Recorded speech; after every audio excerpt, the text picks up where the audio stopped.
This is 1962 Tohatsu Dirt Racer. Very rare bike in the United States. Tohatsu was a Japanese company that sold motorcycles in the United States from 1962 to 64. And one of the elements that's unique for this year is that Kenny Roberts, who is the honoree at the Barber Festival this year, his first motorcycle was a Tohatsu, and in turn his first race bike was a Tohatsu.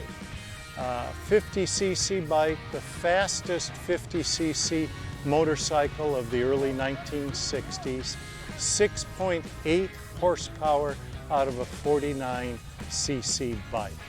A lot of people have not heard of it, but it's wonderful to share it with people and talk with them about this unique motorcycle.